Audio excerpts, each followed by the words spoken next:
राधे राधे, जय श्री कृष्णा, जय श्री राधे। आप सबका हार्दिक हार्दिक स्वागत, अभिनंदन। बेटा, ये कलयुग चल रहा है। इस कलयुग में जो सबसे श्रेष्ठ महापुराण है वो है श्रीमद् भागवत। क्योंकि जब भगवान कृष्ण अपने परम धाम में जा रहे थे तब उद्धव जी ने कृष्ण से पूछा था कि प्रभु आप तो जा रहे हो, दुष्ट तो फिर हो जाएंगे, क्योंकि अब कलयुग आना चाहता है, उनके उद्धार का भी कोई उपाय बताइए, क्योंकि दुष्टों का प्रभाव सज्जन लोगों पर भी पड़ेगा। तब भगवान ने अपनी पूरी शक्ति श्रीमद् भागवत पुराण के अंदर स्थापित कर दी और वो अंतर ध्यान हो गए।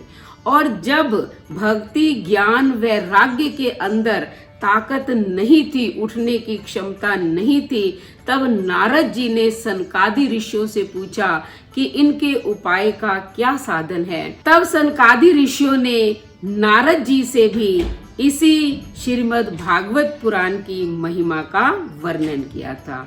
तो आइए सुनते हैं कि सनकादि ऋषियों ने श्रीमद् भागवत पुराण की महिमा का वर्णन कैसे किया। सनकादि ऋषियों ने कहा कि इसके श्रवण मात्र से ही मुक्ति हाथ लग जाती है। श्रीमद् भागवत की कथा का तो सेवन हमेशा करना चाहिए। इसके श्रवण मात्र से ही श्री हरि हृदय में आ विराजते हैं। इस ग्रंथ में 18,000 श्लोक और 12 स्कंद हैं तथा सुखदेव और राजा परीक्षित का संवाद है। यह जीव तभी तक अज्ञानवश इस संसार चक्र में भटकता है जब तक क्षण भर के लिए भी कानों में इस सुख शास्त्र की कथा नहीं पड़ती। बहुत से शास्त्र और पुराणों को सुनने से क्या लाभ है? इससे तो व्यर्थ का भ्रम बढ़ता है।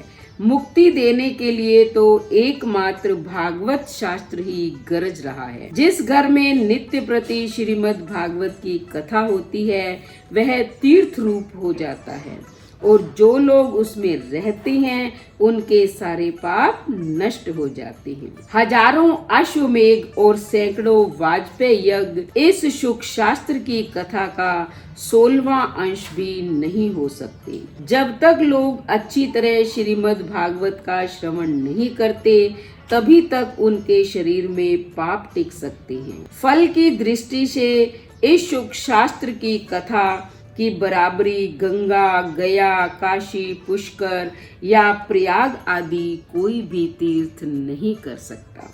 यदि आप सबको भी परम गति की इच्छा है तो अपने मुख से श्रीमद् भागवत के आधे अथवा चौथाई श्लोक का भी नित्य नियम पूर्वक पाठ करना चाहिए। जो पुरुष दिन रात अर्थ सहित श्रीमद् भागवत का पाठ करता है उसके करोड़ों जन्मों के पाप नष्ट हो जाते हैं। इसमें तनिक भी संदेह नहीं। जो पुरुष नित्य प्रति भागवत का आधा या चौथाई श्लोक भी पढ़ता है उसे राजसूय और अश्वमेघ यज्ञों का फल मिलता है। नित्य भागवत का पाठ करना, भगवान का चिंतन करना, तुलसी को सींचना, गो की सेवा करना, ये चारों एक समान हैं। जो पुरुष अंत समय में श्रीमद् भागवत का वाक्य सुन लेता है उस पर प्रसन्न होकर भगवान उसे वैकुंठ धाम दे डालते हैं। जो पुरुष इसे सोने के सिंहासन पर बिठाकर दान करता है वह अवश्य ही भगवान का सायुज्य प्राप्त कर लेता है। संसार में श्रीमद् भागवत की कथा का मिलना बहुत कठिन है। जब करोड़ों जन्मों का पुण्य उदय होता है तभी हमें इसकी प्राप्ति होती है। इसे सुनने के लिए दिनों का कोई नियम नहीं है। इसे तो सर्वदा ही सुनना अच्छा है। इसे सत्य भाषण और ब्रह्मचर्य पालन पूर्वक सर्वदा सुनना ही श्रेष्ठ माना गया है। लेकिन कलयुग में बहुत दिनों तक चित्त की वृत्तियों को काबू में रखना, नियमों में बंधे रहना और किसी पुण्य कार्य के लिए दीक्षित रहना कठिन कार्य है। इसलिए सप्ताह में सुनने की इसकी विधि सुखदेव जी ने बताई है। जो व्यक्ति श्रद्धा पूर्वक कभी भी श्रवण कर सकता है या माघ के महीने में भी इसके श्रवण करने से जो फल मिलता है वो उसे मिल जाता है। सुखदेव जी ने इसलिए सप्ताह श्रवण बताया है कि सप्ताह विधि के अनुसार हमें श्रीमद् भागवत की कथा सुननी चाहिए। जो फल तप, योग और समाधि से भी प्राप्त नहीं होता वह सप्ताह श्रवण से प्राप्त हो जाता है। यहाँ तक कि ध्यान और ज्ञान से भी बढ़कर है यह श्रीमद् भागवत की कथा। तो आप सब भी ये परम पवित्र वैशाख का महीना चल रहा है, कभी भी सुन सकते हो। यानी कि वैशाख है, माघ है, कार्तिक है, श्रावण है, इनमें थोड़ा अधिक फल मिलता है। बाकी आप 12 महीने में कभी भी इसे सुन सकते हैं। अगर आप एक सप्ताह में नहीं सुन सकते तो प्रतिदिन एक पेज पढ़ सकते हैं, एक अध्याय पढ़ सकते हैं, एक या आधा श्लोक पढ़ सकते हैं।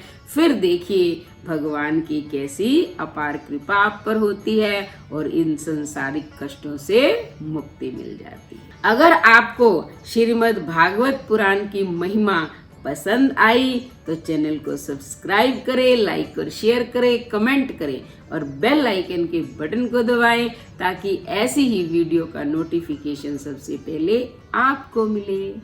धन्यवाद।